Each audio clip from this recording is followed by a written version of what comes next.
Sua mãe sumiu! Quem é que vai pagar a conta? O grito de Paula atravessou o restaurante inteiro.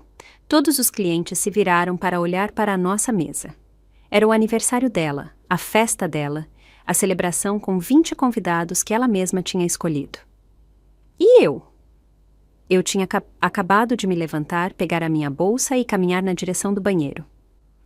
Só que eu não ia para o banheiro. Eu ia direto para a saída, onde um táxi me esperava. Deixei para trás o caos, as vozes exaltadas, a confusão, a conta de R$ 1.500 sem pagar e o meu filho, Marcelo, me procurando desesperado entre as mesas, enquanto Paula gritava que eu tinha arruinado a noite perfeita dela. Mas aquilo foi apenas o começo de tudo. Quando Marcelo acendeu a luz da minha sala, às 2h da manhã, o grito que saiu da garganta dele foi de puro desespero. Porque eu estava ali, sentada na minha poltrona preferida, completamente tranquila, com 3 malas prontas ao meu lado e uma pasta de documentos sobre a mesinha de centro, esperando por eles. Eu sabia que viriam. Sabia que depois de abandoná-los naquele restaurante, com todos os amigos como testemunhas da vergonha, eles viriam furiosos para exigir explicações. Talvez pensassem que poderiam me obrigar a voltar, a arrumar a bagunça, a passar o meu cartão de crédito, como eu sempre fazia. Mas naquela noite, eu já não era a mesma mulher que vinham pisoteando por anos. Naquela noite, Aurora Pires, de 68 anos, tinha deixado de ser a mãe conveniente. Eu tinha me tornado alguém completamente diferente. Alguém que, finalmente, tinha encontrado a coragem de dizer basta. Contudo, para entender como cheguei a esse ponto, preciso contar tudo desde o início. Preciso que entendam que isso não foi um capricho repentino, nem um ataque de loucura, como Marcelo gritou para o gerente do restaurante. Foi o resultado de meses, talvez anos, engolindo o orgulho, fingindo que não doía, e me convencendo de que o amor de mãe significa sacrificar tudo, até a própria dignidade. Tudo começou há mais ou menos 2 anos. Marcelo me ligou numa tarde de domingo com aquela voz especial que usava quando precisava de algo. Eu já conhecia aquele tom. Tinha ouvido centenas de vezes desde que ele era adolescente. Mas agora, Marcelo tinha 35 anos, um emprego estável como gerente de vendas e uma esposa que ganhava um bom dinheiro como designer gráfica. Mãe, preciso te pedir um favor enorme. É algo urgente. Meu coração acelerou imediatamente. Pensei em acidentes, doenças, problemas graves. Uma mãe sempre pensa no pior primeiro. O que aconteceu, filho? Você está bem? Paula está bem? Sim, todos bem. É só que... Bom, tivemos uma despesa inesperada com o carro da Paula e este mês ficamos um pouco apertados. Você poderia nos emprestar R$ 2.000? Devolvemos no mês que vem, sem falta. R$ 2.000. A minha aposentadoria era de R$ 1.500 mensais. Eu vivia no limite, mas ele era meu filho, meu único filho. Como eu ia negar? Claro, Marcelo, amanhã eu transfiro. Você é a melhor mãe do mundo. Prometo que devolvemos logo. Ele nunca devolveu. No mês seguinte, foi o conserto do ar-condicionado, R$ 1.200. Depois, o aniversário de Paula, R$ 800 para ajudar na celebração. Depois, um presente caro que queriam dar a um sócio importante de Marcelo. Depois, o aniversário de casamento. Depois, os móveis novos para a sala, porque os velhos já não combinavam com a decoração. Em 6 meses, eu tinha emprestado mais de R$ 40.000. E toda vez que eu timidamente mencionava a possibilidade de eles começarem a me devolver alguma coisa, Marcelo me olhava com decepção. Mãe, pensei que você fazia isso porque nos amava, não porque esperava algo em troca. Eu não sabia que você estava fazendo as contas. Aquelas palavras me fizeram sentir péssima, como se eu fosse a vilã, a mesquinha, a mãe egoísta que colocava preço no amor. Então, parei de falar em dinheiro e eles pararam de fingir que um dia me devolveriam. As visitas também mudaram. Antes, Marcelo vinha aos domingos tomar café, conversar, perguntar como eu estava. Agora, ele só aparecia quando precisava de algo, e Paula quase nunca vinha. Quando vinha, ficava grudada no celular, respondendo com monossílabos quando eu tentava conversar. Um dia, eles chegaram sem avisar. Era sexta-feira da tarde e eu estava preparando meu jantar simples, uma canja de galinha com legumes. Ouvi a chave na fechadura. Marcelo tinha cópia das minhas chaves, desde sempre, para emergências. Oi, mãe, trouxemos comida chinesa. Você está com fome? Paula entrou atrás dele, carregando várias sacolas. Por um momento, senti alegria. Tinham pensado em mim. Queriam jantar comigo. Que detalhe lindo, filho.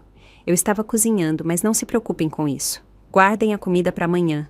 Nós estamos mortos de fome. Eles se instalaram na minha mesa como se estivessem na própria casa deles. Tiraram os recipientes de comida, serviram nos meus pratos. Eu me sentei com eles, sorrindo, tentando puxar conversa. Como foi o trabalho esta semana? Bem, mãe, bem. Paula, me passa o shoyu. Marcelo, você se lembrou de trazer o vinho que deixamos aqui da última vez? Claro, está na geladeira da mãe. Mãe, você pode trazer para a gente? Eu me levantei para buscar o vinho.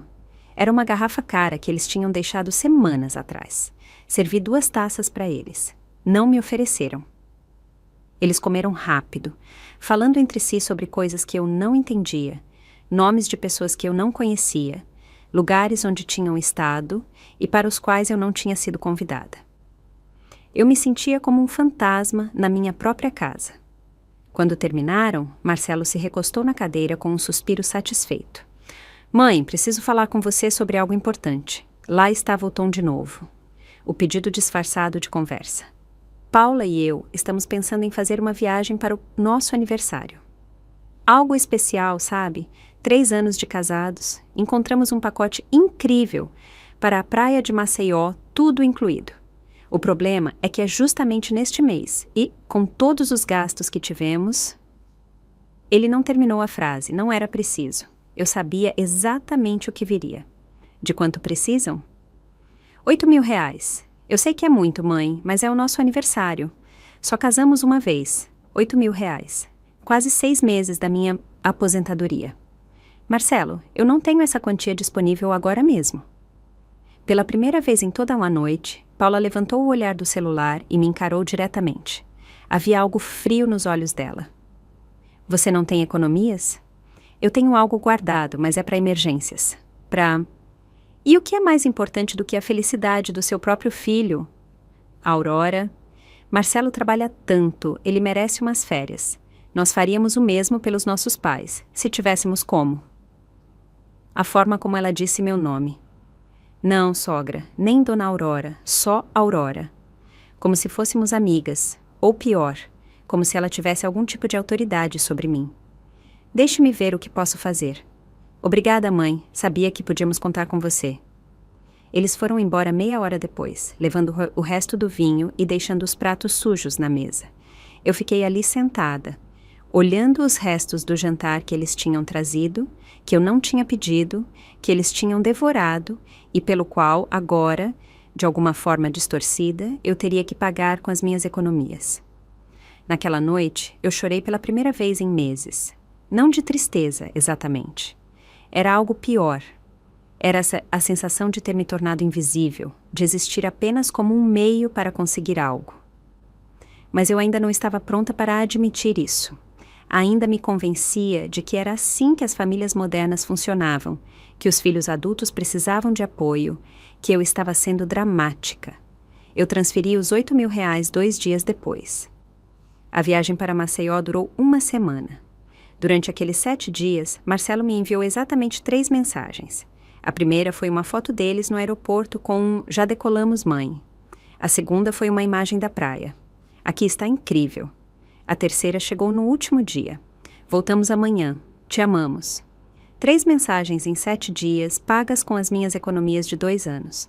Não me ligaram nenhuma vez, nem sequer para perguntar como eu estava, se eu tinha comido, se precisava de algo. Eu, que durante aquela semana, tive que ir ao médico porque minha pressão subiu de repente e passei 2 dias me sentindo tão tonta que mal conseguia levantar da cama. Sozinha, completamente sozinha. Minha vizinha, Dona Helena, foi quem me levou ao posto de saúde. Ela, que mal me conhecia, ela, que não me devia nada. "Aurora, seu filho não pode vir te acompanhar? Ele está viajando com a sua esposa, não quero preocupá-lo". Helena me olhou com algo que parecia pena. Não disse mais nada, mas o silêncio dela falou mais alto do que qualquer palavra. Quando Marcelo e Paula voltaram, passaram-se 2 semanas antes que viessem me visitar. Chegaram num sábado à tarde, bronzeados, relaxados, cheios de energia. Trouxeram as malas. Mãe, viemos ficar o fim de semana. Estão dedetizando o nosso prédio e o cheiro está insuportável. Não tem problema, né? Não era uma pergunta. Eles já estavam entrando, largando as coisas no meu quarto de hóspedes que eu usava como ateliê de costura. Claro, filho, minha casa é sua casa. Paula passou por mim sem sequer me cumprimentar. Foi direto para o banheiro com a nécessaire de maquiagem. Eu a ouvi abrir a torneira do chuveiro. Mãe, você tem algo para comer? Estamos morrendo de fome. Eu tenho ingredientes para fazer algo. O que vocês querem? Marcelo se jogou no sofá e ligou a televisão. Não sei, o que for, algo gostoso. No hotel a gente comia incrivelmente bem todos os dias. Sinto falta daquela comida. Algo dentro de mim se retorceu. Eu tinha pagado aquele hotel, aquela comida incrível, aquelas férias de luxo. E agora chegavam na minha casa esperando que eu continuasse servindo, como se nada tivesse acontecido. Mas eu não disse nada, eu nunca dizia nada. Preparei macarrão com frango, usei os últimos ingredientes bons que tinha na geladeira, coloquei a mesa de um jeito bonito, com guardanapos de tecido e tudo. Queria que se sentissem bem-vindos. Queria que se lembrassem de que a mãe deles também sabia cozinhar bem, que eu podia fazer coisas gostosas, que eu valia algo mais do que apenas o dinheiro que podia emprestar. Quando chamei para jantar, demoraram 10 minutos para vir. Estavam vendo algo no celular, rindo juntos. Sentaram-se e começaram a comer sem dizer nada. Nem um obrigada, nem um parece gostoso, nada. E aí, como foi a viagem? Passaram bem? Incrível, mãe! O hotel era 5 estrelas, a praia privada, tudo de primeira. Paula relaxou um monte, né, amor? Sim, era exatamente o que eu precisava. O spa era espetacular. Fiz massagens todos os dias. Senti um nó no estômago. Massagens todos os dias com o meu dinheiro, enquanto eu estava sozinha, tonta, me arrastando até o médico. E você, como esteve, mãe? Marcelo fez a pergunta sem levantar o olhar do prato. Como algo automático, como quando se pergunta como você está, sem realmente querer saber a resposta. Bem, tive que ir ao médico porque a pressão subiu, mas já estou melhor. Ah, que bom que já está melhor. Mãe, este macarrão está um pouco seco, você não tem mais molho? Engoli em seco. Eu tinha acabado de dizer a ele que tinha estado doente, e a única resposta dele foi pedir mais molho. Paula largou o garfo no prato com um suspiro. Eu não consigo mais comer. Estou tão cheia. Aurora, você tem sobremesa? Não, Paula. Eu não tenho sobremesa. Que pena. No hotel tinha um buffet de sobremesas incrível. Você podia repetir o que quisesse. Ela se levantou da mesa, deixando a metade da comida no prato. Marcelo a seguiu pouco depois. Os dois se instalaram na sala para assistir a um filme, me deixando sozinha com os pratos sujos e a comida desperdiçada. Lavei tudo em silêncio. Guardei as sobras, limpei a cozinha. Da sala, eu ouvia as risadas deles. Estavam assistindo a uma comédia juntos, felizes. Naquela noite, dormi mal. Eu os ouvia se mexerem no quarto ao lado. Ouvi as conversas deles em voz baixa. Em um momento, a voz de Paula se elevou um pouco. Não, Marcelo, já pedimos muito este ano. Dá um tempo. E o que você quer que eu faça? Ela é minha mãe. É para isso que mães servem. Sim, mas precisamos ser mais estratégicos. Não podemos pedir todo mês. Ela vai perceber. Ela vai perceber. Aquelas palavras me atingiram como um soco, como se houvesse um plano, como se eu fosse um recurso a ser administrado. Fiquei acordada até o amanhecer, olhando para o teto, sentindo como algo dentro de mim começava a se quebrar. No domingo de manhã, preparei o café da manhã, ovos mexidos, pão na chapa, suco de laranja natural que espremia à mão. Coloquei a mesa de novo com capricho. Marcelo desceu primeiro, bocejando, com o cabelo despenteado. Bom dia, mãe. Cheiro bom. Paula apareceu 20 minutos depois, perfeitamente arrumada, com o cabelo liso e maquiagem completa, como se fosse para uma sessão de fotos. Tem café? Sim, acabei de fazer. Ela se serviu uma xícara e sentou-se, olhando para o celular. Nem sequer provou a comida que eu tinha preparado. Aurora, este café é instantâneo. Sim, é o que eu tomo sempre. Ah, é que eu só tomo café de grão. O instantâneo me faz mal ao estômago. Você não tem outro? Não, Paula, é o que tem. Ela suspirou dramaticamente e afastou a xícara. Marcelo comeu rápido, sem falar. Quando terminou, limpou a boca e me olhou com aquela expressão que eu já conhecia. Mãe, posso falar com você um momento? Claro, filho. Paula se levantou imediatamente. Eu vou arrumar as malas. Ficamos sozinhos. Marcelo brincava com um guardanapo nas mãos, sem me encarar diretamente. Mãe, eu sei que já pedimos muito este ano e que, acredite, nós valorizamos muito. Mas surgiu algo e precisamos da sua ajuda mais uma vez. Meu coração começou a bater mais rápido. Uma sensação de angústia apertou o meu peito. O que aconteceu? Nada de ruim. Calma. É só que... Bom, nós vimos um apartamento incrível. É perfeito para a gente. Maior, em uma área melhor, com academia e piscina. O problema é que eles pedem 2 meses de depósito. E nós só temos para 1. Precisaríamos de mais R$ 8.000. R$ 8.000. Marcelo, eu não tenho mais economias. Eu dei tudo o que tinha para a viagem. Eu sei. Mas você não tem algum cartão de crédito? Ou você poderia pedir um adiantamento da sua aposentadoria? Eu não posso fazer isso. Já estou apertada com o que tenho todo mês. Pela primeira vez, Marcelo me olhou diretamente nos olhos. Havia algo de frustração no olhar dele. Mãe, é que eu não entendo. Você vive sozinha. Não tem grandes gastos. Com o que você gasta o dinheiro? Com comida, Marcelo. Com remédios, com serviços, com a manutenção desta casa onde vocês vêm e ficam quando querem. Tá bom, não fique assim. Eu só perguntei. Pensei que, como família, podíamos nos ajudar. Eu ajudei vocês muitas vezes. Sim, e agradecemos, mas isso é diferente. É um investimento no nosso futuro. Em algum momento você vai envelhecer mais e talvez precise que nós cuidemos de você. E isso é como garantir que teremos um lugar confortável onde todos possamos ficar. Todos. A palavra soava vazia, porque eu não estava incluída nesse todos. Era apenas uma desculpa, uma forma elegante de me fazer sentir culpada. Deixe-me pensar. Quanto tempo você precisa? Porque o apartamento não vai durar muito no mercado. Alguns dias. Marcelo suspirou, visivelmente irritado. Está bem, mas tente decidir rápido. Sim. Ele se levantou e foi procurar Paula. 10 minutos depois, estavam na porta com as malas. Obrigada por tudo, mãe. Ligamos para você durante a semana. Um beijo rápido na bochecha, nem sequer um abraço. E foram embora. Eu fiquei parada na porta, vendo o carro dele se afastar. A casa ficou em silêncio. Um silêncio pesado, doloroso, que me fazia sentir mais sozinha do que nunca.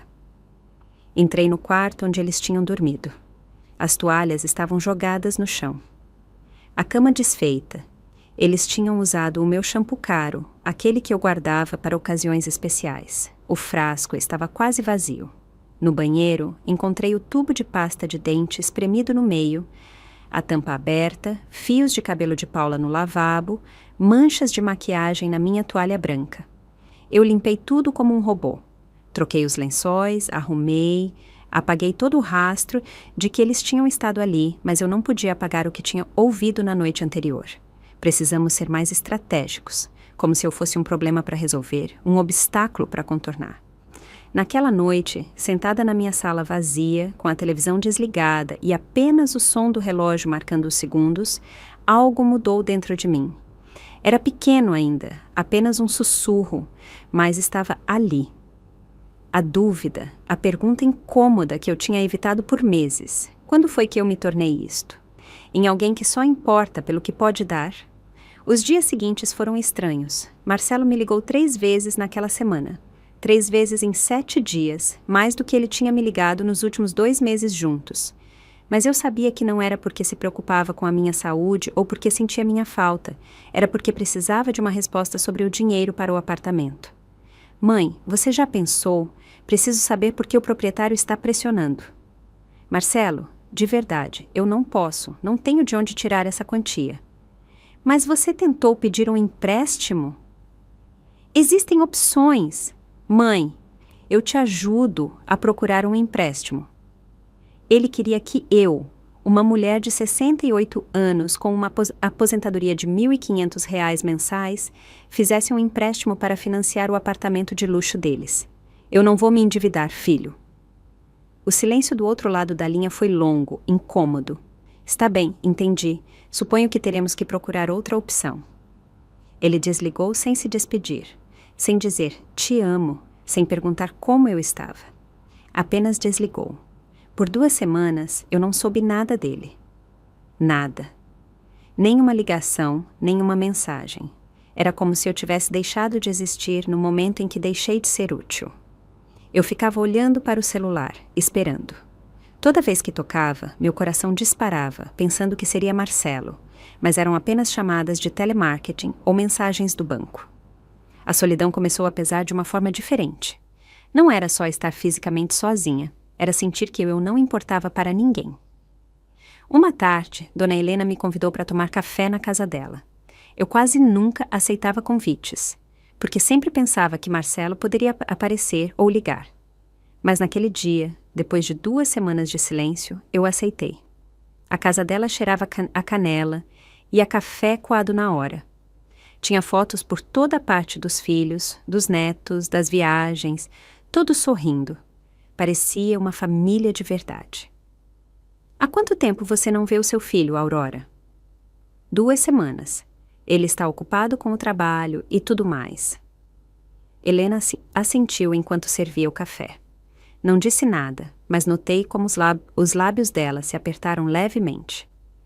Meus filhos vêm todo domingo, às vezes durante a semana também. Me ligam todos os dias, nem que seja por 5 minutos. Sei que tenho sorte. Senti uma pontada de inveja, de dor, de vergonha também. Marcelo é muito trabalhador, tem muitas responsabilidades. Por suposto, mas uma ligação não leva tanto tempo, não é? Tomei um gole de café para não ter que responder. Helena percebeu. Aurora, me desculpa se estou me metendo onde não sou chamada, mas eu te observei nestes meses e me preocupo. Sempre esperando, sempre disponível, e ele só aparece quando precisa de algo. Não é assim, não. Quando foi a última vez que ele veio apenas te visitar? Sem pedir dinheiro, sem ficar para dormir porque tinha um problema, sem precisar de nada, só para estar com você? Eu não consegui responder, porque eu não me lembrava. Simplesmente não me lembrava de quando tinha sido a última vez. Os filhos têm as vidas deles. É normal. Sim, eles têm as vidas deles, mas as pessoas de bem não se esquecem de onde vieram. Não usam os pais como caixas eletrônicos. Helena, ele não me usa. Ele é meu filho. Eu ajudo porque quero. Está bem. Me desculpa, não quero brigar com você. Só quero que você saiba que você vale muito mais do que ele te faz sentir. Voltei para casa com as palavras dela ecoando na minha cabeça. Você vale muito mais do que ele te faz sentir. Era verdade, ou era apenas uma vizinha intrometida que não entendia a relação entre mãe e filho. Naquela noite, Marcelo finalmente ligou. Mãe, como você está? Bem, filho. E você? Bem, bem. Olha, conseguimos o apartamento. No final, meu chefe me emprestou o dinheiro que faltava. Nos mudamos no próximo fim de semana. Que bom, filho. Fico feliz por vocês. Sim, estamos super animados. Ei, você poderia nos ajudar com a mudança? Precisamos de alguém que fique no apartamento antigo, recebendo a transportadora, enquanto nós organizamos o novo. Você pode ir no sábado? Claro, lá estarei. Perfeito. Te mando o endereço, você tem que estar lá às 8 da manhã. Os da mudança são pontuais. E vocês vão estar lá, não vão? Eu já disse, temos que estar no apartamento novo, por isso precisamos que você fique no antigo. Está bem, Marcelo. Obrigada, mãe. Você é a melhor. Ele desligou. Nem sequer me perguntou se eu podia chegar naquele horário, se eu tinha como me transportar até lá. Apenas presumiu que eu estaria disponível, como sempre. No sábado, eu me levantei às 6 da manhã. Peguei 2 ônibus para chegar ao apartamento antigo deles. Fazia frio e meus joelhos doíam por causa da umidade. Cheguei às 7h50. Os da transportadora chegaram às 8 em ponto. Eram 3 homens grandes que começaram a carregar caixas e móveis, sem me dizer muito. Eu fiquei ali supervisionando. Como Marcelo tinha me pedido, garantindo que não esquecessem nada. Às 11 da manhã, o apartamento estava vazio. Eu fiquei parada no meio da sala sem móveis, vendo as marcas no chão de onde tinham ficado os sofás, os quadrados mais claros nas paredes de onde tinham pendurado os quadros. Eu enviei uma mensagem para Marcelo. A mudança terminou. Tudo pronto. Ele levou 2 horas para responder. Ok, obrigado. Deixe as chaves com o porteiro. Isso foi tudo. Nem como foi, nem quer vir conhecer o apartamento novo, nem você tem como voltar para casa. Nada. Deixei as chaves com o porteiro e fui embora. Peguei os 2 ônibus de volta. Cheguei em casa às 3 da tarde, exausta, com os joelhos inchados e uma dor de cabeça terrível. Preparei um chá e me sentei no meu sofá.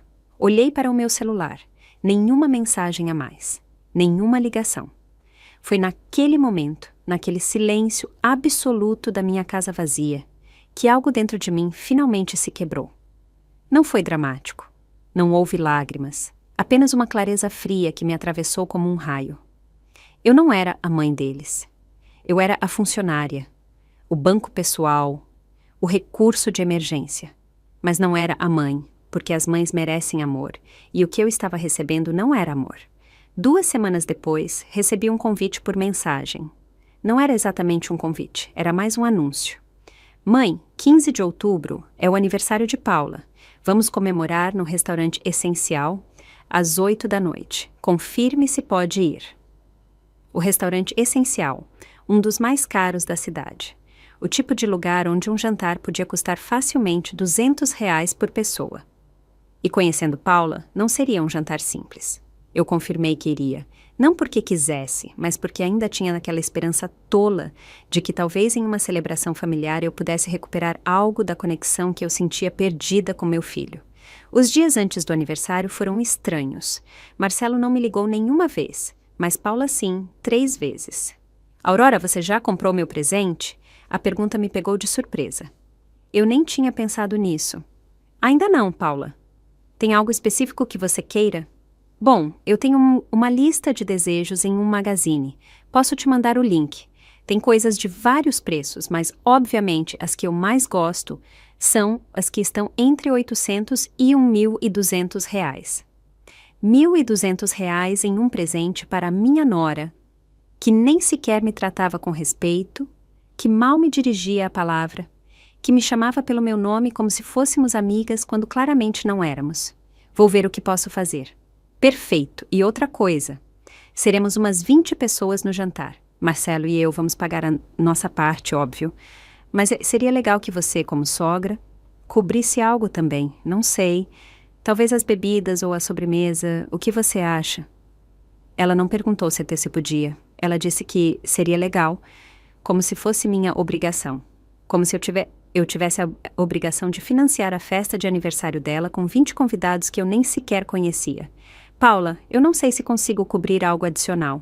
Está sendo um mês difícil. Ai, Aurora, é o meu aniversário. Só faço 30 anos uma vez. De verdade, você não pode fazer um esforço? A voz dela tinha aquele tom que eu tinha aprendido a reconhecer. Metade queixa, metade manipulação. O tom que ela usava para me fazer sentir como a vilã da história. Vou ver o que posso fazer. Eu sabia que faria. Você é a melhor sogra do mundo. Ela desligou antes que eu pudesse dizer mais alguma coisa. Eu fiquei ali sentada com o celular na mão, sentindo como a raiva começava a crescer dentro de mim. Uma raiva silenciosa, contida, mas real. Os dias antes do aniversário de Paula, eu passei em uma espécie de névoa. Eu sabia que tinha que comprar um presente. Eu sabia que provavelmente acabaria pagando parte daquele jantar e sabia que depois de tudo isso, continuaria sendo invisível para eles. Eu fui ao magazine que Paula tinha me indicado, entrei com a minha bolsa velha, os meus sapatos gastos, me sentindo completamente fora do lugar no meio daquela gente elegante comprando coisas caras. Eu procurei a lista de desejos de Paula em uma daquelas máquinas que tem. Quando vi os preços, senti que o chão se movia sob os meus pés. O item mais barato custava R$ 400. Era um jogo de toalhas. Toalhas. Os artigos de que ela realmente gostava, os que ela tinha marcado como favoritos, iam de R$ 750 até R$ 1.200. uma bolsa de grife, um difusor de aromas de uma marca francesa, uns sapatos italianos. Fiquei parada em frente àquela tela por 10 minutos, sentindo como as lágrimas queriam sair, mas me recusando a chorar no meio daquela loja. Finalmente, escolhi o jogo de toalhas, R$ 750, que me deixavam com quase nada para o resto do mês. A caixa embrulhou em um papel elegante com um laço dourado. Parecia bonito, caro, como se eu fosse alguém que podia se dar a esse luxo. É um presente especial para a minha nora. É o aniversário dela. Que lindo, com certeza ela vai apreciar muito. Eu sorri sem responder, porque eu sabia que não ia. Eu sabia que Paula abriria, olharia por 2 segundos e diria algo como: "Ah, que lindas, obrigada", e nunca mais mencionaria.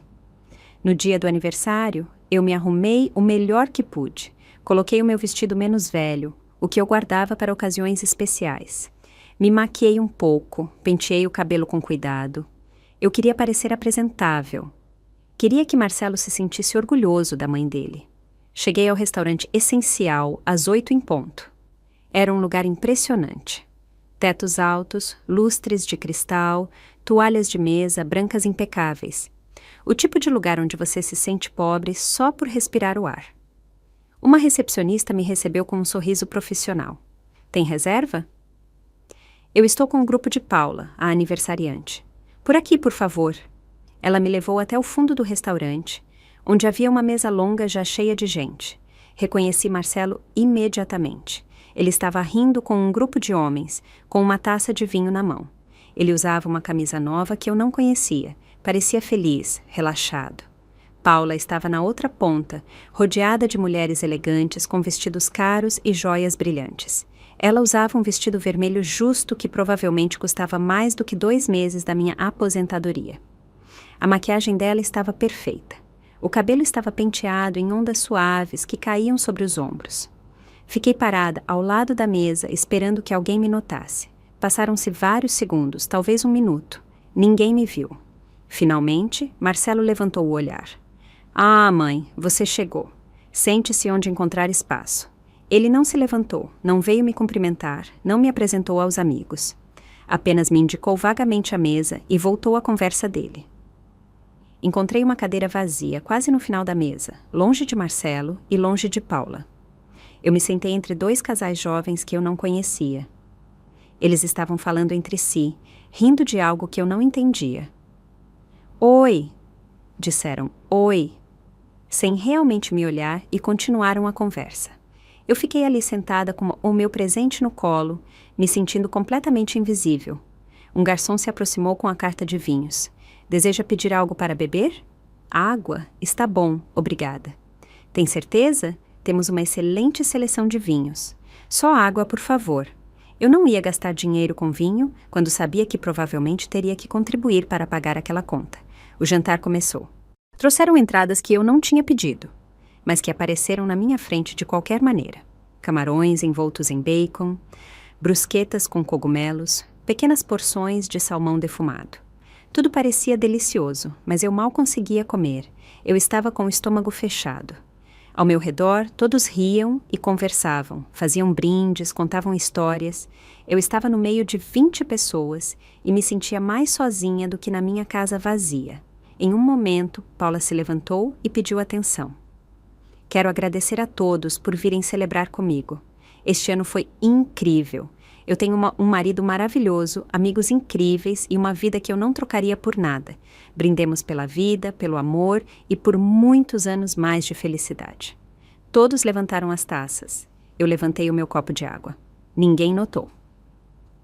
Marcelo se levantou também. "Pela minha esposa linda, a mulher mais especial do mundo. Eu te amo." Eles se beijaram. Todos aplaudiram. Eu também aplaudi, embora minhas mãos parecessem pesadas.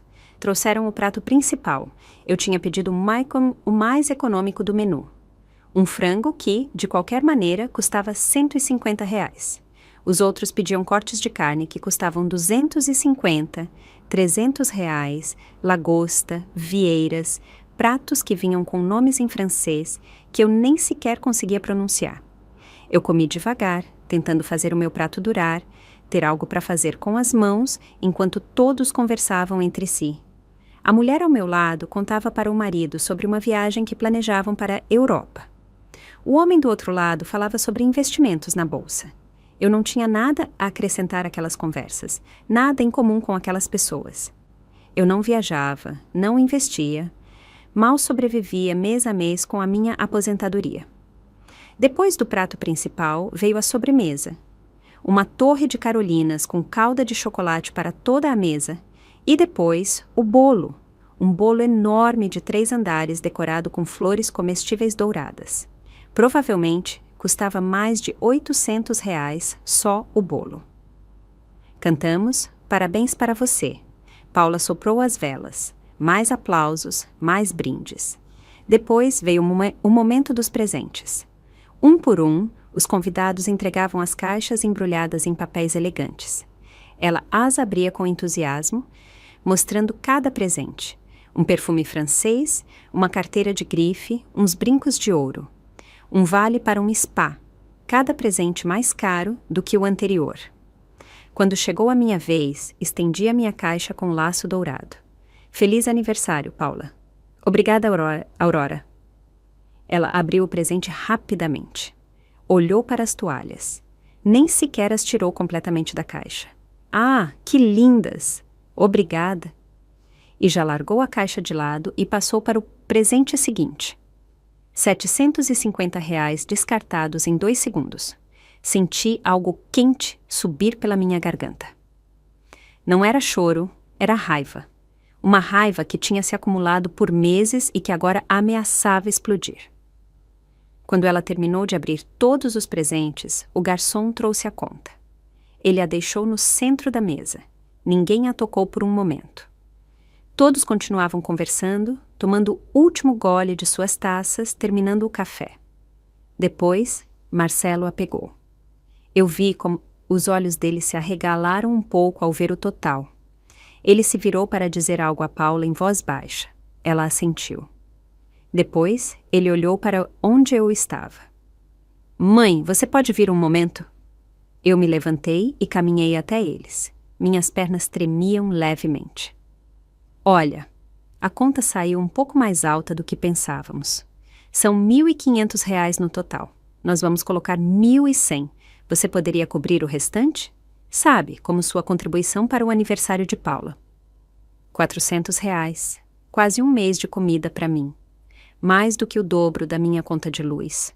1/3 da minha aposentadoria mensal. Marcelo, eu não tenho tanto dinheiro vivo comigo. Você tem cartão de crédito? Sim, mas... Perfeito. Use o cartão. Depois a gente acerta. Depois a gente acerta. Aquela frase que significava nunca vou te devolver. Eu não sei se posso. Pela primeira vez em toda a noite, Paula me olhou diretamente. Havia algo frio nos olhos dela, algo calculista. Aurora, é o meu aniversário. Você de verdade vai arruinar a minha noite por causa de dinheiro? Todos na mesa começavam a notar que algo estava acontecendo. As conversas foram se apagando, as pessoas nos olhavam. Eu não estou tentando arruinar nada, só que é muito dinheiro e eu... Mãe, por favor, não faça um barraco. A voz de Marcelo soava tensa, envergonhada, como se eu fosse quem estava fazendo algo de errado. Eu olhei para o meu filho. Vi nos olhos dele aquele olhar de súplica misturado com irritação. Vi Paula com o vestido vermelho caro, com a maquiagem perfeita, esperando que eu resolvesse o problema dela. Vi toda aquela gente nos olhando, nos julgando, e algo dentro de mim finalmente se rompeu. Eu vou ao banheiro. Peguei a minha bolsa e caminhei em direção aos banheiros com passos firmes. Ouvi a voz de Marcelo atrás de mim. Mãe, espera! Mas eu não parei. Cheguei ao corredor onde ficavam os banheiros. Havia uma saída de emergência ao lado e junto a essa saída, uma porta que dava para o estacionamento. Eu não pensei 2 vezes. Empurrei a porta e saí para o estacionamento. O ar frio da noite me atingiu o rosto. Minhas mãos tremiam enquanto eu procurava o meu celular. Eu chamei um táxi. O operador disse que chegaria em 5 minutos. 5 minutos que pareceram uma eternidade.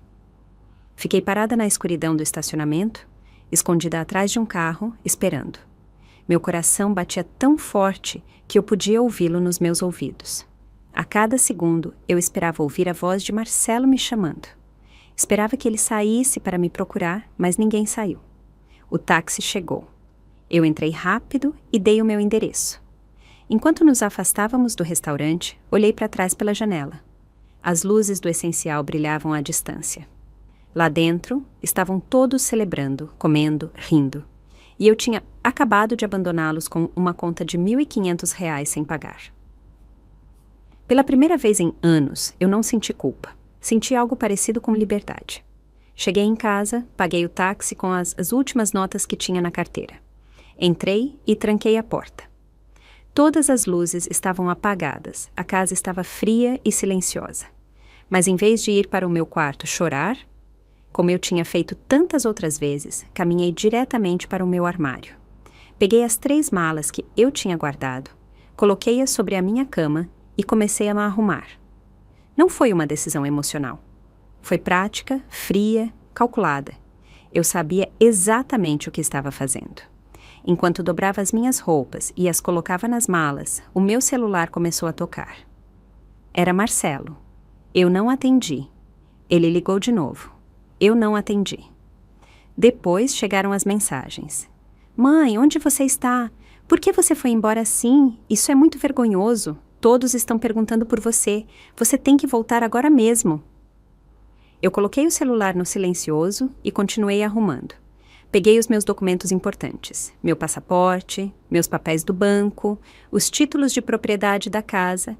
Coloquei-os em uma pasta marrom que eu posicionei sobre a mesinha de centro da sala.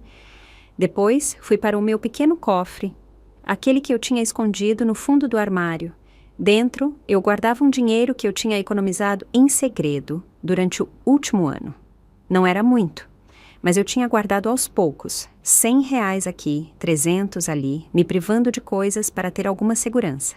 Aquele dinheiro era a minha fuga, e naquela noite eu finalmente o usaria. Contei as notas, coloquei-as na minha carteira, fechei o cofre.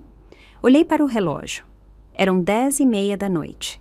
Calculei que Marcelo e Paula levariam pelo menos mais 2 horas no restaurante. Primeiro, teriam que resolver o problema da conta. Provavelmente tiveram que ligar para amigos, pedir emprestado com cartões de crédito, talvez até lavar pratos. A imagem me fez sorrir pela primeira vez em meses. Depois viriam me procurar, furiosos, humilhados, prontos para gritar comigo, para me fazer sentir culpada, para me exigir que eu arrumasse a bagunça. Mas, desta vez, eu estaria pronta. Terminei de arrumar 3 malas com o essencial. Roupas, sapatos, algumas fotos antigas de quando Marcelo era criança e ainda me amava de verdade, os meus remédios, os meus documentos. Troquei o vestido de festa por algo confortável, ou uma calça de algodão, uma blusa simples, sapatos baixos. Tirei a maquiagem, soltei o cabelo. Depois, me sentei na minha poltrona favorita com as malas ao meu lado e a pasta de documentos sobre a mesa. Apaguei todas as luzes, exceto a pequena luminária do canto, e esperei. O celular continuou tocando. Mais ligações, mais mensagens. Agora, Paula também escrevia. Aurora, isso é imperdoável. Você nos deixou em ridículo na frente de todos. Como você pôde fazer isso com a gente? Eu li cada mensagem com uma calma estranha. Elas já não me afetavam. Era como se eu estivesse lendo mensagens dirigidas a outra pessoa, a velha Aurora, que se deixava manipular. Mas aquela Aurora já não existia. Às 12h30, ouvi um carro estacionar em frente à minha casa. Passos rápidos, furiosos, a chave na fechadura. Marcelo ainda tinha cópia das minhas chaves. A porta se abriu violentamente. Mãe, onde você está? A voz de Marcelo soava alterada, zangada. Paula entrou atrás dele. Eu podia ouvir os saltos dela contra o chão de madeira. Eles não acenderam a luz imediatamente. Estavam me procurando no escuro. Eu ouvi Marcelo caminhar em direção ao meu quarto. Mãe, responde! Depois, os passos dele voltaram para a sala. A mão dele procurou o interruptor da luz principal. Ele acendeu e ali eles me viram, sentada tranquilamente na minha poltrona, com as minhas malas ao lado, com os meus documentos sobre a mesa, olhando para eles com uma calma que eles nunca tinham visto em mim. Marcelo ficou paralisado. A boca dele se abriu, mas nenhum som saiu por vários segundos. Depois, ele gritou. Não foram palavras. No início, apenas um grito de puro desespero, como se ele tivesse acabado de ver um fantasma. O quê? O que é isso? A voz dele tremia. Ele olhava para as malas, os documentos, a minha expressão serena. Paula avançou. Ela estava com a maquiagem borrada, manchas de rímel sob os olhos. O vestido vermelho dela agora parecia amassado. Tinha perdido toda a elegância. Você sabe a humilhação que você nos fez passar? Você tem ideia do que tivemos que fazer para pagar aquela conta? Eu a olhei sem dizer nada. Apenas a olhei. Tivemos que pedir emprestado aos meus amigos, Aurora. Ficamos parecendo 2 pedintes na frente de todos, e tudo por sua culpa, porque você decidiu fazer o seu showzinho e sumir como uma criança birrenta. Marcelo deu um passo em minha direção. Mãe, isso já é demais. Eu sei que às vezes pedimos ajuda e sei que nem sempre devolvemos rápido, mas isso não te dá o direito de nos abandonar assim, de nos deixar em ridículo. O que está acontecendo? O que é tudo isso? Ele apontou para as malas. Finalmente, eu abri a boca. Minha voz saiu tranquila, fria, firme. Eu estou indo embora. Como assim você está indo embora? Para onde? Para longe, para começar de novo, para viver o que me resta de vida com dignidade. Marcelo deu uma risada nervosa, incrédula. Dignidade? Mãe, não seja ridícula. Você não tem para onde ir, você não tem dinheiro. O que você vai fazer? Viver na rua?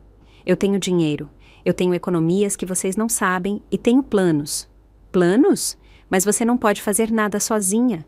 Você sempre dependeu de nós. Essa frase me atingiu como um tapa. Você sempre dependeu de nós. Quando a realidade era exatamente o contrário. Eles é que dependiam de mim, do meu dinheiro, da minha disponibilidade, da minha incapacidade de dizer não.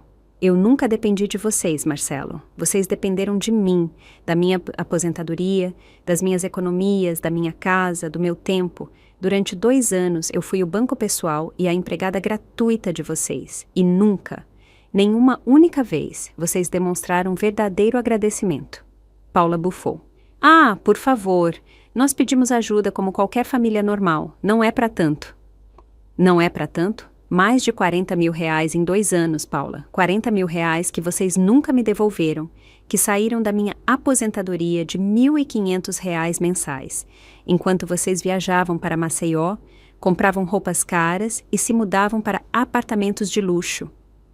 Marcelo passou as mãos pelo cabelo. Ele estava começando a entender que esta conversa não terminaria como as outras vezes, que ele não conseguiria me manipular com culpa. Mãe, se você precisava do dinheiro de volta, era só ter falado. Não havia necessidade de todo esse drama. Eu falei várias vezes, e você sempre me fazia sentir como a vilã, como a mãe egoísta que cobrava do próprio filho. Porque é assim que você parece agora. Como uma pessoa rancorosa que faz as contas de tudo. Eu não estou fazendo as contas do dinheiro, Marcelo. Eu estou fazendo as contas da falta de respeito, das humilhações, dos momentos em que eu era necessária só quando era conveniente. Eu estou fazendo as contas de cada vez que você esqueceu de me ligar, de cada visita que você cancelou, de cada vez que você me fez sentir invisível. O silêncio que se seguiu foi denso, pesado. Paula foi a primeira a quebrá-lo. Isso é um absurdo. A Aurora está sendo dramática. Famílias se ajudam. É o normal.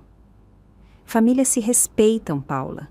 Se cuidam, se valorizam, e vocês não me respeitam, não me cuidam, não me valorizam, vocês só me usam. Marcelo balançou a cabeça. Isso é culpa sua, você nos mimou. Você sempre disse sim para tudo. Você nunca impôs limites e agora reclama que aproveitamos, mas você nos ensinou que podíamos fazer isso. As palavras dele me atingiram, porque ele tinha razão. Eu tinha mimado eles. Eu tinha permitido aquilo. Mas isso não os absolvia da crueldade deles. Você tem razão. Eu permiti isso e agora vou acabar com isso. Marcelo se aproximou mais de mim. Agora havia algo diferente no olhar dele. Já não era só raiva, era medo. Mãe, chega! Pare de dizer bobagens. Você não vai a lugar nenhum. Sim, eu vou. Amanhã de manhã. E esta casa? Você vai deixar abandonada? Peguei a pasta de documentos da mesa, abri devagar, tirei uns papéis e estendi para ele. Esta casa não é mais minha. Marcelo pegou os papéis com as mãos trêmulas. Os olhos dele percorreram as linhas. Eu vi como o rosto dele mudou de cor, do vermelho da raiva para o branco do choque. Você vendeu a casa? Eu vendi há 3 semanas, por R$300 mil. A voz de Paula falhou quando ela falou. R$300 mil, mas esta casa era do Marcelo, era a herança dele. Esta casa era minha, Paula. Estava no meu nome. Eu paguei esta casa com o dinheiro do seguro de vida do meu marido quando ele morreu. Marcelo tinha 10 anos. Esta casa me deu um teto por 38 anos e eu decidi o que fazer com ela. E você decidiu vender para um estranho sem sequer nos consultar? Marcelo deixou os papéis caírem na mesa. Ele se jogou no sofá com a cabeça entre as mãos. Eu não posso acreditar. Eu não posso acreditar que você fez isso. Eu paguei todas as minhas dívidas. As contas médicas que eu tinha pendentes, acertei a minha situação com o banco, guardei algo para viver e o restante eu doei. Você doou? Você doou o dinheiro que pertencia ao seu filho? Eu doei R$200 mil para um abrigo para mulheres idosas, vítimas de abuso familiar, porque é isso que eu sou, Marcelo. Uma vítima de abuso, não com socos, não com gritos, mas com manipulação, com exploração, com abandono emocional disfarçado de amor filial. Paula riu, uma risada histérica, incrédula. Abuso? Você está se ouvindo? Nós pedimos ajuda de vez em quando e agora de repente somos abusadores? Você está delirando. Eu me levantei da poltrona. Minhas pernas já não tremiam. Eu me sentia firme, segura. Paula, desde que você se casou com meu filho, há 3 anos, você me tratou como uma empregada. Você nunca me chamou de sogra. Sempre Aurora, como se fôssemos amigas, mas nunca me tratou com o respeito que uma amizade exige. Você me dá ordens, exige coisas, me liga só quando precisa de algo e quando eu não posso dar o que você quer, me faz sentir como se eu fosse a má pessoa. Isso não é verdade. Não é verdade? Quando foi a última vez que você me perguntou como eu estava? Quando foi a última vez que você me convidou para algo sem esperar que eu pagasse? Quando foi a última vez que você me fez sentir que eu importava para alguém? O silêncio voltou, mas desta vez era diferente. Era um silêncio incômodo, culpado. Marcelo finalmente levantou a cabeça. Mãe, se você se sentia assim, deveria ter falado com a gente, não fazer tudo isso às escondidas. Eu tentei falar muitas vezes, mas toda vez que eu mencionava que precisava que me devolvessem o dinheiro, você me fazia sentir egoísta. Toda vez que eu dizia que não podia ajudar, você me manipulava com culpa. Você não me deixou falar, Marcelo. Você me calou, de novo e de novo. Paula cruzou os braços. Bom, e agora? Você espera que a gente implore para você ficar? Que a gente peça perdão? Eu não espero nada. Eu não espero mais nada de vocês. Esta noite eu vim me despedir, fechar este capítulo e pedir que me devolvam as chaves da minha casa. Marcelo tirou o chaveiro do bolso. Olhou para as chaves como se fossem algo precioso. Depois as jogou sobre a mesa com fúria. Pegue as suas malditas chaves.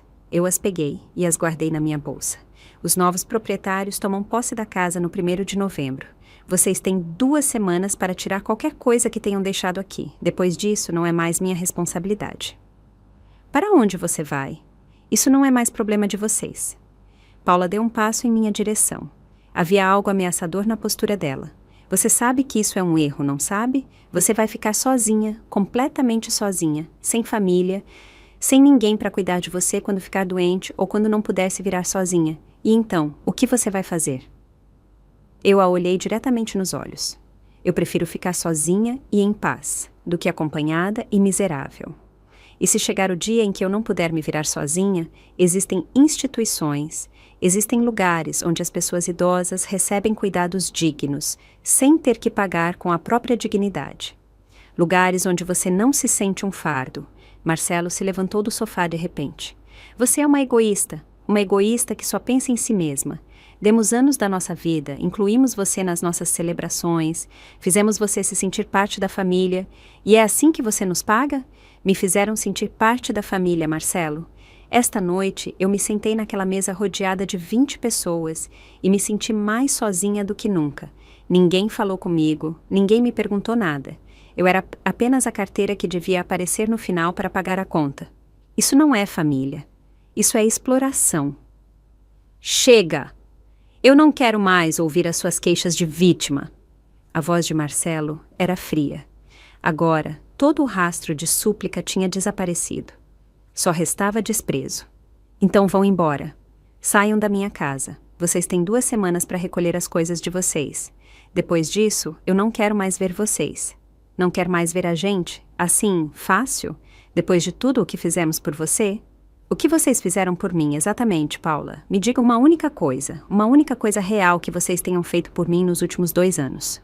Ela não soube o que responder. Ficou ali parada, procurando algo para dizer, mas não encontrou nada. Marcelo pegou Paula pelo braço. Vamos embora, não adianta falar com ela. Ela está louca. Eles caminharam em direção à porta, mas antes de sair, Marcelo se virou uma última vez. Você vai se arrepender disso, mãe. Você vai sentir falta da gente. Você vai precisar da gente. E quando isso acontecer, nós não estaremos aqui. Eu sei. E está tudo bem. A porta se fechou com um golpe forte que fez as paredes tremerem. Eu ouvi o carro ligar, os pneus cantarem no asfalto e depois o silêncio. Eu fiquei parada no meio da minha sala, respirando fundo. Meu coração batia rápido, mas não de medo. Era pura adrenalina. Pela primeira vez em anos, eu tinha defendido a minha dignidade. Eu tinha dito não. Eu tinha imposto limites. Sentei-me de novo na minha poltrona, olhei para as malas, olhei para os documentos. Tudo estava pronto. Naquela noite, eu quase não dormi. Não por ansiedade ou arrependimento, mas por emoção, pela sensação estranha e maravilhosa de ter recuperado o controle da minha própria vida. Às 6 da manhã, eu me levantei. Tomei um banho longo, me vesti com roupas confortáveis, peguei as minhas malas, chamei um táxi. Antes de sair, caminhei pela casa uma última vez. Passei a mão nas paredes. Lembrei dos anos felizes, quando meu marido vivia, quando Marcelo era um menino doce que me abraçava e me dizia que eu era a melhor mãe do mundo, quando esta casa estava cheia de risadas e amor verdadeiro. Mas aqueles tempos já não existiam, e me agarrar à lembrança deles só estava me fazendo mal. A buzina do táxi soou lá fora. Peguei as minhas malas, fechei a porta, coloquei as chaves na caixa de correio para o agente imobiliário que viria mais tarde. Subi no táxi. Para onde vamos, senhora? Para o terminal rodoviário. Durante o caminho, meu celular tocou. Era Marcelo. Eu não atendi. Ele ligou de novo, mandou mensagens. Mãe, precisamos conversar. Por favor, atende. Não faça isso. Eu desliguei o celular. No terminal, comprei uma passagem. Uma viagem de 6 horas para o norte, para a cidade litorânea onde minha prima Lúcia ainda vivia. A única pessoa da minha família que tinha mantido contato comigo todos estes anos, sem pedir nada em troca. Eu tinha escrito na semana anterior, contado tudo a ela e ela, sem hesitar, tinha me dito que eu podia ficar com ela o tempo que precisasse, que ela tinha um quarto disponível, que seria uma honra me ter por perto. Eu entrei no ônibus, encontrei o meu assento junto à janela, guardei a minha bagagem, me sentei, o ônibus partiu. Eu vi a cidade se afastar pela janela. As ruas por onde eu tinha caminhado por anos, os prédios que eu conhecia, a vida que eu tinha construído e que agora deixava para trás. E pela primeira vez em muito tempo, eu não senti tristeza. Senti alívio. A viagem de ônibus foi longa, mas tranquila. Passei as primeiras horas olhando pela janela, vendo como a paisagem urbana se transformava pouco a pouco em campos abertos, depois em montanhas, finalmente na estrada costeira. O mar apareceu no horizonte como uma linha brilhante que me lembrou a minha infância, os verões que eu passava correndo pela praia, os dias simples em que a felicidade não custava nada. Ao meu lado viajava uma mulher jovem com um bebê. O menino chorava de vez em quando e ela o embalava com paciência infinita. Em um momento, ela me olhou com desculpa. Perdão se estou incomodando. Ele está inquieto por causa da viagem. Não incomoda em nada. Seu bebê é lindo. Ela sorriu. Um sorriso genuíno, caloroso. Vai visitar a família? Sim, a minha prima. Faz anos que não nos vemos pessoalmente. Que bom! Família é o mais importante, não é? Eu assenti sem dizer mais nada, porque eu já não tinha certeza se acreditava naquela frase. Família é o mais importante. Mas o que acontece quando a família te machuca? Quando a família te usa, ainda é o mais importante, ou se torna uma corrente que te arrasta para o fundo? Chegamos ao terminal costeiro quando o sol começava a se pôr. O ar cheirava diferente ali, a sal, a mar, a liberdade. Lúcia me esperava na entrada. Quando a vi, algo dentro de mim se quebrou. Eu não via a minha prima há quase 5 anos. Ela vivia a vida dela ali, eu vivia a minha lá. Nós nos escrevíamos de vez em quando, mas sempre havia algo que impedia essas visitas. Ou melhor, sempre havia alguém. Marcelo, as necessidades dele, as emergências dele, o jeito dele de ocupar todo o meu tempo e o meu dinheiro. Aurora! Lúcia abriu os braços e eu me deixei abraçar. Pela primeira vez em muito tempo, alguém me abraçava sem esperar nada em troca. Apenas porque me amava. Apenas porque nos importávamos uma com a outra. Eu chorei nos braços dela. Chorei tudo o que eu não tinha chorado em meses. Ela não disse nada, apenas me segurou até que eu não tivesse mais lágrimas. Vamos para casa, você deve estar exausta. A casa dela era pequena, mas acolhedora. Ficava a 3 quadras da praia, em um bairro tranquilo, onde os vizinhos se cumprimentavam e as crianças brincavam na rua sem medo. Ela me mostrou o quarto que seria meu. Tinha uma cama com lençóis limpos, uma janela que dava para o jardim dos fundos, uma cômoda velha, mas funcional. Não é muito, mas é seu pelo tempo que precisar. É perfeito, e era simples, honesto, real. Não havia pretensões, não havia expectativas ocultas. Naquela noite, nós jantamos juntas na pequena cozinha dela. Sopa de legumes caseira com pão feito na hora. Comida simples que tinha gosto de lar. Você quer me contar tudo? Eu contei. Contei cada detalhe, cada humilhação, cada empréstimo que nunca me devolveram, cada ligação ignorada, cada momento em que me senti invisível.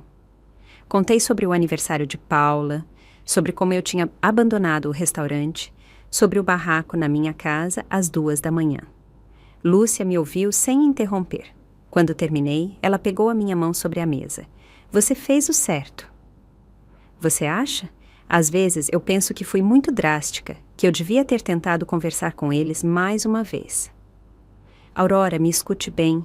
Você tentou falar muitas vezes, mas eles não queriam ouvir. Eles queriam uma provedora, não uma mãe.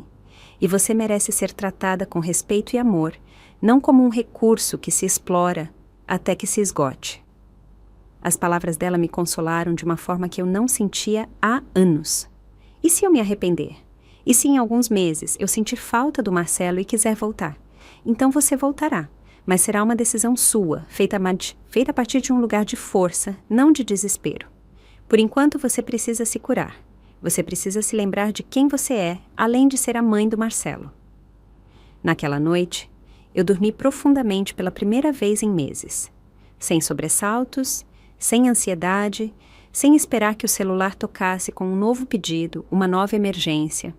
Uma nova forma de me fazer sentir necessária e descartável ao mesmo tempo. Os primeiros dias na casa da Lúcia foram de adaptação. Eu tinha dificuldade em me acostumar a não ter responsabilidades, a não estar esperando uma ligação, a não sentir aquela pressão constante no peito. Lúcia trabalhava meio período em um sebo na cidade. Ela me convidou para acompanhá-la um dia. O sebo era um lugar encantador, cheio de livros antigos e novos, com um café no canto, onde as pessoas se sentavam para ler e conversar. A dona era uma mulher da minha idade chamada Amélia. Ela tinha o cabelo completamente branco, preso em um coque desgrenhado, e usava óculos de leitura pendurados em uma corrente no pescoço. Então você é a famosa prima Aurora? Lúcia me falou sobre você. Espero que coisas boas. Só a verdade. Que você é corajosa, que tomou uma decisão difícil, que está começando de novo. Eu não me sinto muito corajosa. A coragem não é não ter medo. É fazer o que você precisa fazer, apesar do medo. Ela me ofereceu um café. Sentamos em uma mesinha junto à janela. Amélia me contou a história dela. Ela também tinha sido casada. Tinha tido 2 filhas. Tinha dedicado 30 anos da vida a cuidar delas, a trabalhar para sustentá-las, a sacrificar os sonhos dela pelos delas. E quando o marido morreu e as filhas cresceram, a abandonaram. Foram morar em outras cidades. Ligavam uma vez por mês, quando muito. Visitavam no Natal, se não tivessem outros planos. E como você superou? Eu não superei, eu aceitei.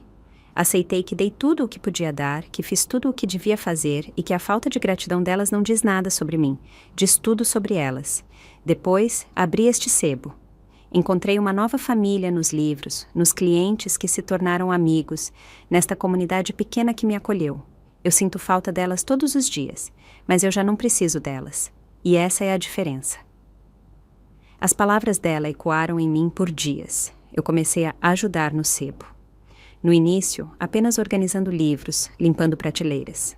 Depois, Amélia me ensinou a usar o caixa, a fazer o café, a recomendar livros aos clientes com base nos gostos deles.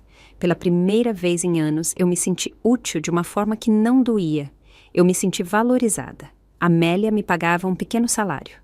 Não era muito, apenas R$ 2.500 por mês. Mas era meu, conquistado com o meu esforço, sem culpa, sem dívida emocional. Passaram-se 3 semanas. Marcelo não tinha ligado de novo depois dos primeiros dias. Eu mantinha o celular desligado a maior parte do tempo. Só o ligava por 1 hora à noite para verificar se havia algo urgente. Uma noite, quando liguei, havia 17 mensagens novas, todas de Marcelo. Meu coração começou a bater mais rápido. Eu as abri com as mãos trêmulas. As primeiras eram furiosas. Você é uma egoísta. Espero que esteja contente destruindo a sua própria família. Paula tem razão, você é uma pessoa amarga e ressentida. Depois mudavam de tom. Mãe, preciso falar com você. Por favor, me liga, é importante. Mãe, estamos com problemas. E finalmente, a última mensagem. O banco está cobrando juros altíssimos pelo empréstimo que tivemos que fazer para pagar o jantar. Nós atrasamos o pagamento do apartamento novo. Se não conseguirmos dinheiro logo, vamos perder o depósito. Precisamos da sua ajuda. Eu li a mensagem 3 vezes. Senti uma mistura de emoções. Uma parte de mim, aquela parte antiga que tinha passado décadas sendo mãe abnegada, queria ligar, queria ajudar, queria arrumar os problemas dele.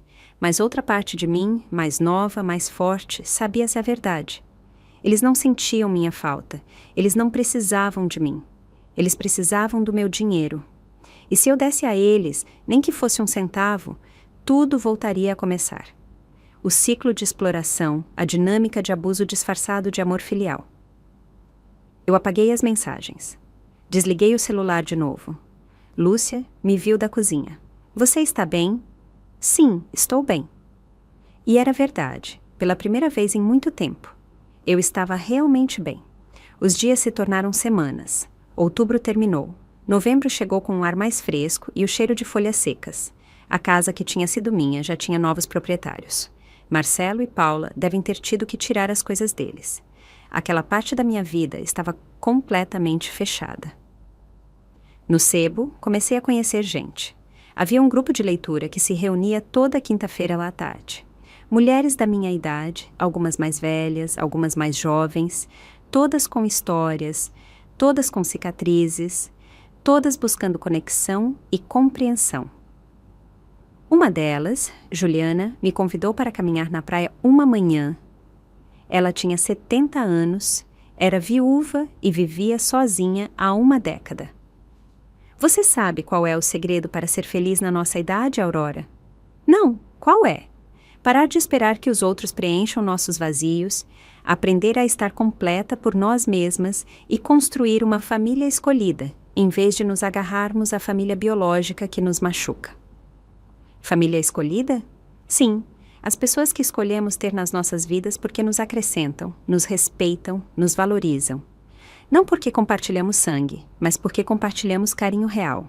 Nós caminhamos em silêncio por um tempo, ouvindo as ondas quebrando na areia. O sol brilhava sobre a água. Havia crianças construindo castelos de areia, casais caminhando de mãos dadas. Vida. Vida simples e bonita, que não precisava de grandes gestos ou dinheiro para ser significativa. Você acha que algum dia eu poderei perdoar o meu filho? Eu não sei, mas o que eu sei é que perdoar não significa esquecer, não significa deixar que ele te machuque de novo. Você pode perdoá-lo e ainda assim manter distância. Você pode desejar o bem dele e ainda assim proteger-se da toxicidade. Dezembro chegou com um frio suave que mal se sentia na cidade litorânea. O sebo se enfeitou com luzes de Natal e Amélia organizou um evento especial para o fim de ano, uma leitura aberta de poesia, onde qualquer pessoa podia compartilhar algo. Eu decidi participar. Li um poema que eu tinha escrito nas minhas noites de insônia. Um poema sobre renascer, sobre aprender a ser livre. Quando terminei, o pequeno público aplaudiu. Lúcia estava com lágrimas nos olhos. Juliana me abraçou forte. Você é mais forte do que pensa. As palavras delas me acompanharam por dias. O Natal se aproximava. Era o primeiro que eu passaria sem Marcelo desde que ele nasceu. 35 anos de natais juntos, 35 anos de tradições e agora nada. Eu esperava sentir tristeza. Eu esperava que o peso da solidão me esmagasse naquelas datas, mas não foi assim. Lúcia, Amélia, Juliana e outras mulheres do grupo de leitura organizamos uma ceia de Natal juntas. Cada uma trouxe algo. Eu preparei a minha canja de galinha especial, aquela que Marcelo costumava amar quando era criança. Mas desta vez eu fiz para mim, para a minha nova família escolhida. Naquela noite, sentada à mesa, rodeada de mulheres que me valorizavam, que me ouviam, que se interessavam genuinamente em como eu estava, eu percebi algo. Esta era a família que eu sempre tinha merecido. Não perfeita, não conectada por sangue, mas real, honesta, cheia de respeito mútuo. Depois da ceia, quando todas tinham ido embora, ajudei Lúcia a lavar a louça. Você sente falta da sua vida antiga? Não tanto quanto pensei que sentiria. Eu sinto falta do Marcelo que ele foi, do menino que era doce e carinhoso. Mas aquele Marcelo já não existe. O homem em que ele se transformou não é alguém que me faz bem. É triste quando você percebe que seus filhos crescem e se tornam estranhos. Mas também é libertador, porque você finalmente entende que não é sua responsabilidade carregar o peso das decisões deles, dos erros deles, das vidas deles. Exatamente. Naquela noite, antes de dormir, liguei o meu celular pela primeira vez em semanas. Havia mensagens novas, muitas, todas de Marcelo. As primeiras eram de meados de dezembro. Mãe, eu sei que você está chateada, mas já faz muito tempo. Você não acha que é hora de conversar? Paula diz que você está sendo infantil. Eu acho que você está apenas magoada. Podemos resolver isso. Gostaríamos que você viesse passar o Natal com a gente. Podemos começar de novo. Depois, vinham as mais recentes, de apenas 2 dias atrás. Mãe, as coisas estão muito difíceis. Nós perdemos o apartamento. Não conseguimos pagar. Tivemos que voltar para a casa dos pais da Paula. É humilhante. Os pais da Paula estão cobrando o aluguel da gente. Você acredita? Eles cobram da própria filha para ficar na casa deles. Preciso que você me empreste um pouco de dinheiro. Só para sair deste buraco. Eu juro que desta vez eu te devolvo. A última mensagem era da madrugada. Eu já sei onde você está. Lúcia postou uma foto nas redes sociais e eu vi você no fundo. Você está na cidade onde ela vive. Eu estou indo para aí. Precisamos conversar cara a cara. Meu coração começou a bater mais rápido. Ele estava vindo para cá. Marcelo estava vindo me procurar. Eu chamei Lúcia imediatamente. Ela entrou no meu quarto de pijama com o cabelo despenteado. O que aconteceu? Marcelo sabe onde eu estou. Ele diz que está vindo para cá. Lúcia se sentou na minha cama. E o que você quer fazer? Eu não sei. Uma parte de mim quer vê-lo, quer acreditar que talvez ele tenha mudado, que talvez esteja arrependido de verdade. E a outra parte? A outra parte sabe que ele só está vindo porque precisa de você. Porque ele está com problemas e pensa que você pode resolver, como sempre. Então, eu já sei o que fazer. Mas ele é meu filho, Lúcia. Eu sei. E ele sempre será seu filho. Mas isso não significa que você tenha que deixá-lo entrar toda vez que ele bater na porta. Você pode amá-lo à distância. Você pode desejar o bem dele sem sacrificar a sua paz. Passei a noite em claro, pensando, lembrando, tentando preparar o meu coração para o que viria. Marcelo chegou 2 dias depois. Era 27 de dezembro. Um dia nublado com cheiro de chuva. Eu estava no sebo quando Lúcia me ligou. Ele está aqui em casa, perguntando por você. Como ele parece? Cansado, abatido. Ele diz que precisa falar com você urgentemente. Estou indo para aí. O caminho do sebo até a casa de Lúcia foi o mais longo da minha vida. Cada passo me pesava. Cada respiração era difícil. Quando cheguei, Marcelo estava sentado na sala. Ele se levantou assim que me viu. E Lúcia tinha razão. Ele parecia péssimo. Tinha perdido peso. Tinha olheiras profundas. A roupa dele estava amassada. Mãe, a voz dele falhou ao dizer aquela palavra. Marcelo. Ficamos ali parados, nos olhando. Dois estranhos que um dia foram tudo um para o outro. Podemos falar a sós? Eu olhei para Lúcia. Ela assentiu. Eu estarei na cozinha, se você precisar de mim. Marcelo e eu saímos para o quintal dos fundos. Sentamos nas cadeiras de plástico debaixo da árvore de limão. Mãe, eu sinto muito por tudo o que aconteceu. Sinto muito por ter usado você. Sinto muito por não ter valorizado você. Você tem razão em tudo. Eu fui um péssimo filho. As palavras soavam sinceras, mas eu tinha se aprendido a ouvir além das palavras, a buscar a verdade por trás dos pedidos de desculpa. Por que você veio, Marcelo? Porque eu sinto sua falta. Porque eu quero consertar a nossa relação. Só por isso. Ele ficou em silêncio. Os olhos dele se encheram de lágrimas. Porque tudo desmoronou, mãe. Nós perdemos o apartamento. Paula e eu estamos brigando o tempo todo. Os pais dela nos tratam como um fardo. Eu não tenho mais ninguém. Você é a minha única família. Lá estava, a verdade. Ele não tinha vindo porque sentia minha falta. Ele tinha vindo porque precisava de mim. Marcelo, você sabe quantas mensagens você me mandou nestes 3 meses? Não sei. Muitas, suponho. 47 mensagens. Você sabe quantas dessas mensagens eram apenas para perguntar como eu estava? Sem pedir nada, sem precisar de algo? Ele ficou em silêncio. Nenhuma, Marcelo. Nenhuma. Cada mensagem era sobre você. Seus problemas, suas necessidades, seu dinheiro. Você nunca perguntou se eu estava bem, se eu estava feliz, se eu precisava de alguma coisa. Eu sinto muito. Você sente muito de verdade? Ou você só sente que perdeu o seu recurso, porque eu acho que é a segunda opção. Não é assim, mãe. Eu amo você. Sempre amei. Amor não é só palavras, Marcelo. Amor é ação. É respeito. É reciprocidade. Durante 2 anos, eu dei a você tudo o que eu tinha. Dinheiro, tempo, energia. E nunca recebi nada em troca, a não ser mais exigências. Eu sei. E eu quero mudar. Me dê uma chance de te provar isso. Como? Emprestando mais dinheiro? Deixando que você continue me usando até que eu não tenha mais nada? Não! Eu consegui um emprego novo, mais bem pago. Eu vou conseguir te devolver tudo o que eu te devo. Tudo, Marcelo. Você me deve mais de 40 mil reais. Eu sei, mas aos poucos eu vou te pagar. Eu juro. Eu não quero mais o seu dinheiro. Eu quero a minha paz. E você não me dá paz. Você me dá ansiedade, me dá tristeza, me faz sentir que eu só valho pelo que eu posso dar a você. Isso não é verdade. Não é? Então me diga. Quando foi a última vez que você veio me ver só porque queria estar comigo? Quando foi a última vez que você me convidou para algo e você pagou? Quando foi a última vez que você se preocupou com a minha saúde, com os meus sonhos, com a minha felicidade? Ele não soube o que responder. Você não pode, não é? Porque nunca como aconteceu. Eu sempre fui quem dava e você sempre foi quem recebia. As lágrimas escorriam pelo rosto dele agora.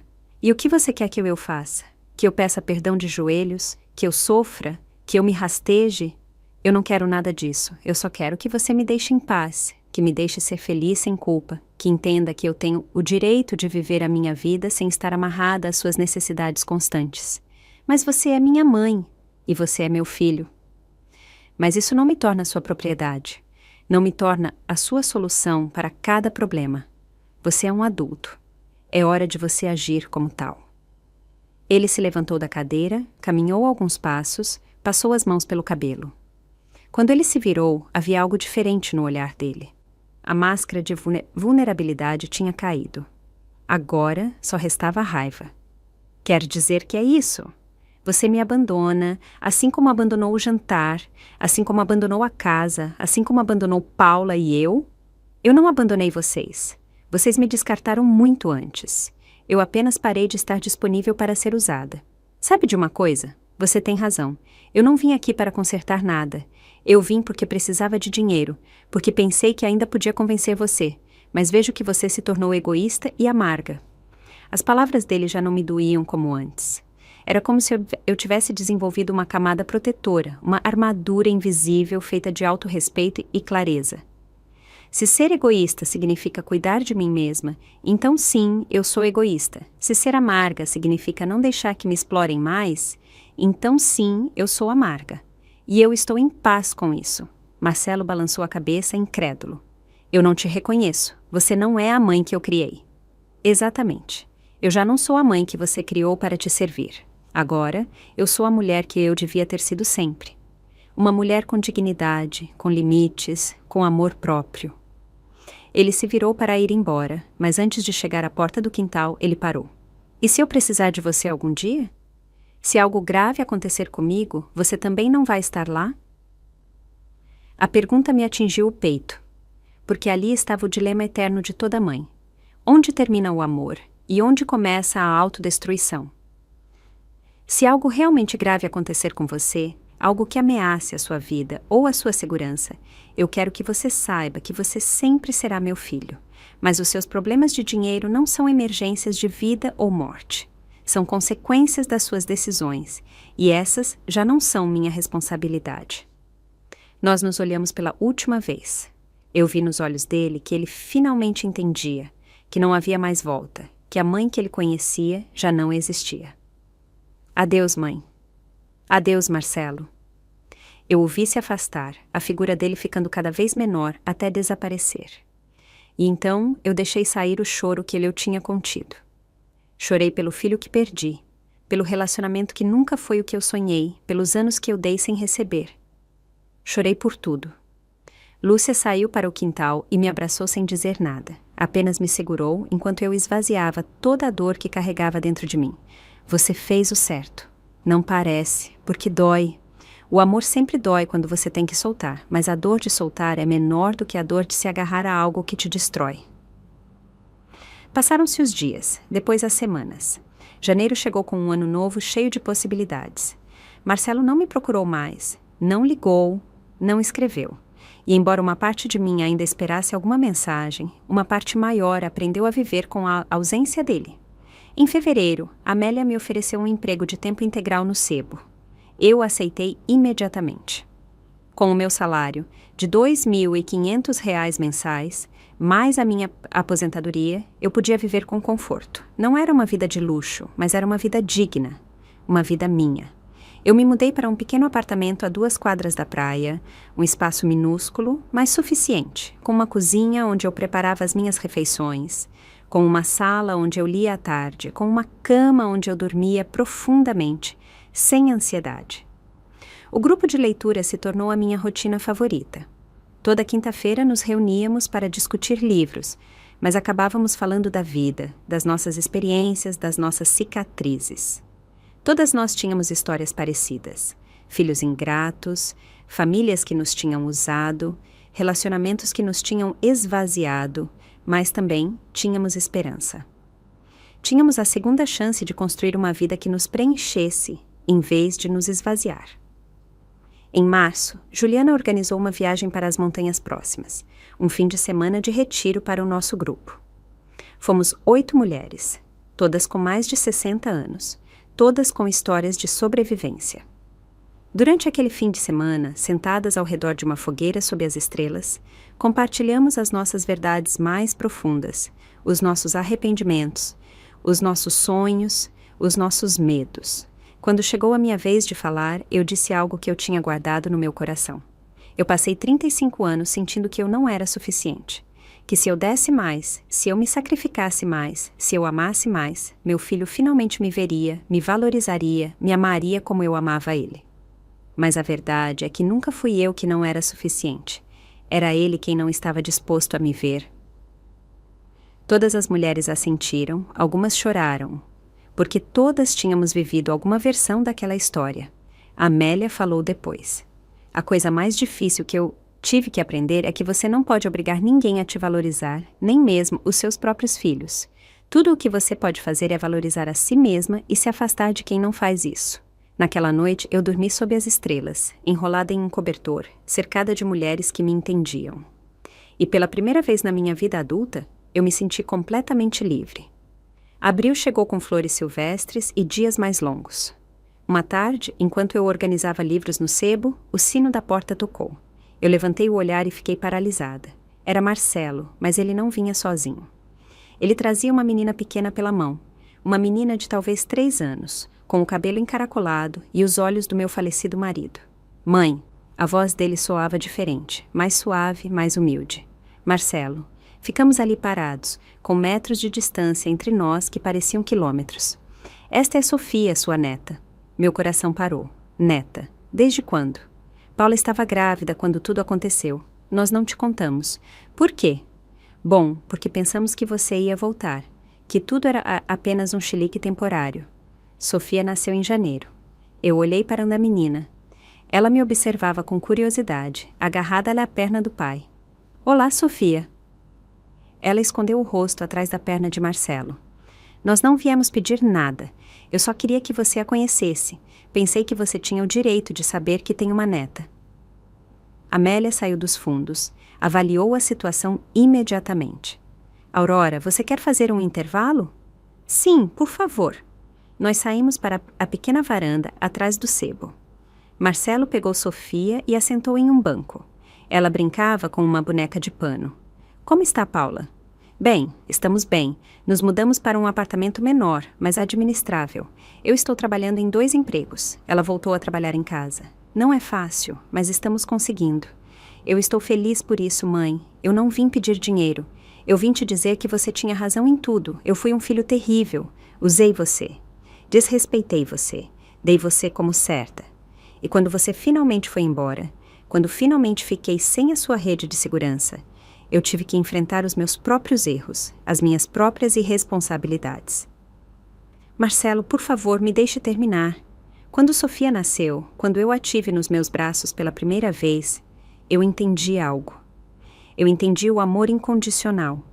Eu entendi o que você sentia por mim e entendi que eu tinha abusado desse amor da pior maneira possível.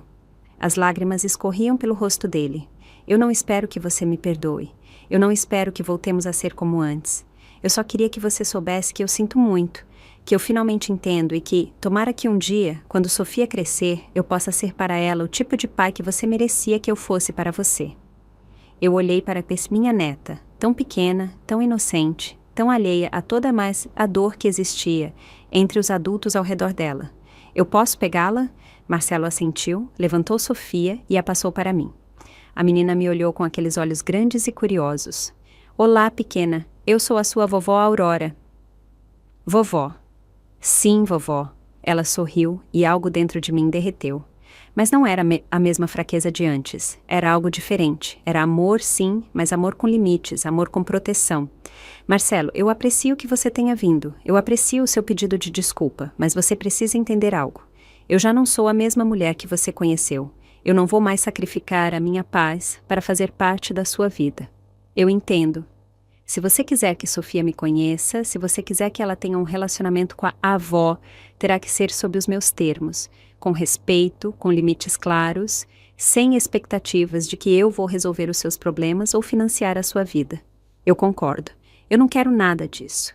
Eu só quero que minha filha tenha o que eu tive quando era criança, uma avó amorosa. Porque embora eu tenha sido um filho terrível, você foi uma mãe incrível.